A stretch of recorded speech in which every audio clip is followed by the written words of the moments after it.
Welcome to Bag Work with a Twist. Today, I'm going to teach you about a workout called TENS.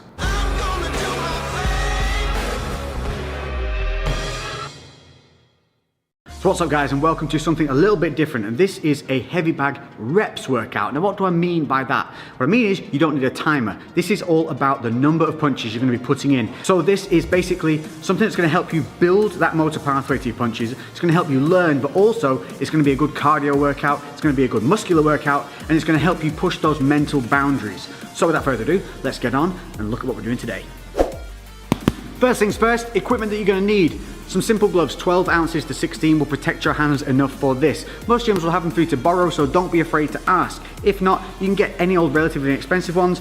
I've got these Venoms, I think they call them Venom Elite or something like that. I'll link them in the description below, simple Amazon buy, so check these out, I could recommend them. Number two is footwear. Make sure that you have something on your feet that's going to give you the support that you need. You do not want to be wearing running trainers. If that's all you've got, do it barefoot. That's absolutely fine, but if you want to invest in something cheap and cheerful, which I've used and has lasted me a long time, some of these bad boys. So these are some relatively inexpensive Lonsdale boots. Again, I'll link them in the description. They cost around £30–35. The last pair I had lasted me literally 3 to 4 years. I can't remember what, because I had them that bloody long. So this is specifically a heavy bag routine, and I'm going to show you why. This may look like a relatively heavy bag, but if we give it a little shot, you can see how much movement there is in that bag. Now, because we're going to be doing punching in numbers, we need something that's going to offer some resistance. Enter Big Red. If we hit Big Red, it doesn't go anywhere, and that's exactly what we want. We want our punches to be landing nice and solidly and transferring all our energy into the bag. If the bag swings or moves or is too thin and we miss, that's when we risk hurting ourselves. So the workout itself, it's called TENS. What does that mean? It's simple. We're going to do punches building up to 10. It doesn't mean 10 punches, you're going to be doing much, much more. But we're going to go from 1 to 10. We're going to go from jabs to hooks to combinations. Now this isn't about time, this is about numbers. So if you get tired, you suck it up, you reset, and you just keep driving through. This is going to be great for pushing through those mental barriers. Often, the body can keep going, but the mind quits. This type of training will help you push through those mental barriers and let you know that the body can keep going even when you feel tired. Additionally, this is going to help you build those motor pathways for learning to throw those punches correctly, because this one again is not only about time, it's not about speed either. So we're looking to get some good connections with the bag, we're looking to think about what we're doing with every punch, and we're looking to get better as time goes on. So the way TENS works is simply this, it's numbers of punches. We're going to start on the left side, then move to the right side, so each one is done individually. You're going to start with a single jab, then you're going to do 2 jabs, then 3, all the way up to 10. Then switching to the right side, we're going to start with the straight right, 1, all the way up to 10. Then we go hook, hook, and then we go into the combinations of just 1, 2s. So you're going to be throwing a lot of punches here, but what I want you to do is reset with every single punch. I don't want you just throwing like this, nice and short and sharp. You want to be extending through with every punch, resetting every time. That's going to help you build those motor pathways and good habits, so that when you do the bag work that's free and timed and you're moving around, your natural instinct is going to be to throw that punch correctly and keeping that guarded hand up.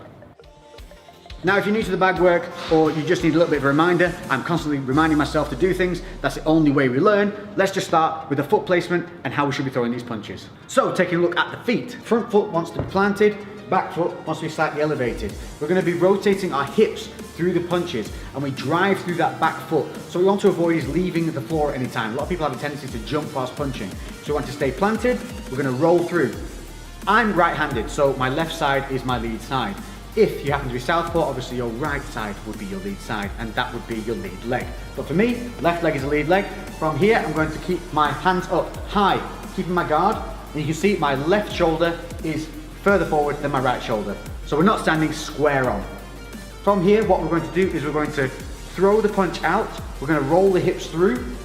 We're going to keep this right hand up, and then we're going to return back in a straight line to the chin.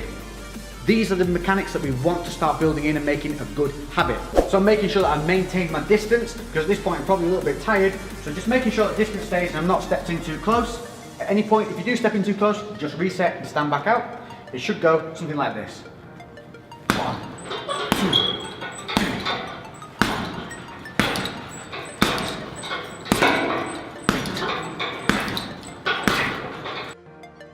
So moving on to the straight right. This is a much bigger shot. So it's going to travel more distance, it's going to be a little bit slower. So again, don't try and go too quickly. We're going to keep that left side forward, not standing too square. we're gonna keep the left guard up this time, and we're gonna roll through with that big right punch, and then bring it back to the chin. So like I said, this is going to be slower, it has to travel further. I really want to roll my hips through, driving off that back leg. So, the right one, keeping that distance, making sure that you've got that range, coming through, bang, bringing that left hand up to guard. So as you come through, get in the habit of just popping that left hand up.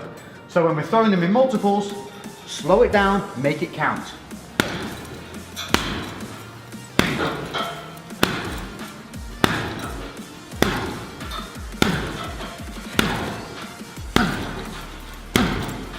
And you can see how I'm not throwing that too quickly, I'm resetting, I'm thinking about my foot position. If I lose foot position or I wobble off, don't worry about it. Just reset and start again. Hooks. Now there's a couple of different ways of throwing hooks, but we're going to concentrate on the close and personal hook. If you're further away and you're on the bag work, just a quick one, make sure that you are rolling the knuckles over as you throw from distance. We're going to stay quite close to the bag, this kind of distance. The reason I want you to stay close to the bag is to reduce tweaking the shoulder or hurting your hands. So foot positioning always stays the same. Front foot planted, back foot up, rolling through the hips. Now with the hooks, we can give a little bit of a wind up here. We're just gonna, for the left hook, drop, and then we're gonna come up, keeping the elbow high and hook through. So I want to just develop a bit of an exaggerated habit of bringing that elbow up and high. You'll see a lot of guys when they're shadow boxing, you see them, they just bring the elbow around nice and tight. That's what we want to do here. Obviously, once you get a bit more fluid and you get a bit more technical with things, you don't need to have the elbow as high, but again, exaggeration helps develop that motor pathway. With the hook, I also want you to stay at head height. What a lot of people do here is they have the habit of hitting at around about the neck, because it's just a little bit lazy. As you get tired, the hands will drop. So try and focus on a point on the bag that is head height. From there, you're just going to roll in, boom, hit that punch. As soon as it lands, you're going to bring it back to the chin. Remember, we want to whip through with the hips. So give it a real nice little and spin on that back foot, really drive through, push the hips all the way around. Again, slow it down, make them singular punches, resetting defenses each time.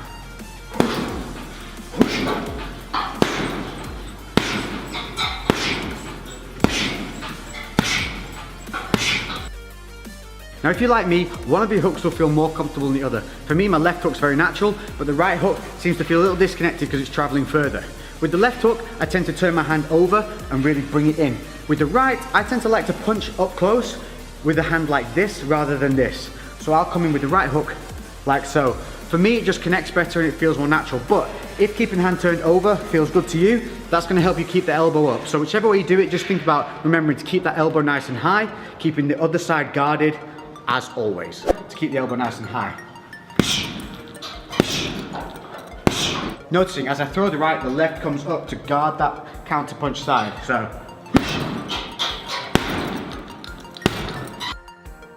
So by now, the sweat should be flowing, you should be feeling it in the lungs, and we're gonna move on to a 1-2 combination. Nice and simple. So for this, you're gonna be doing one punch straight after the other. You're gonna be coming in with a jab, then rolling back through with the straight right.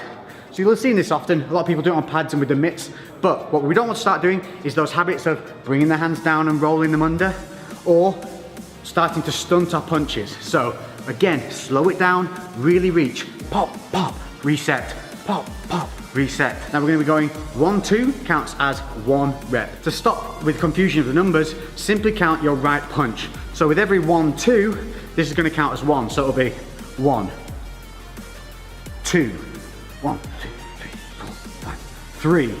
Make sense? It looks something like this. Always keep the hands up as well. As you get tired, your hands are going to want to drop. So don't let that happen. So here we go. 1, 2, 3. Always counting that right hand. So now when I get to 4, it's actually 8 punches. I'm only going to count the right. 1, 2, 3, 4. So by the time you get up to 10, you're actually going to be doing 20 punches.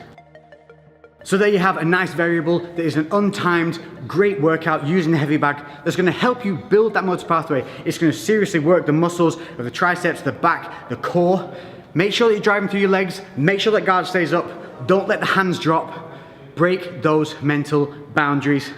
I've been Lex. If you've enjoyed this, make sure to hit that like button. Comment below with anything else you'd like to see on the bag or any questions you might have. And I'll catch you guys in the next episode.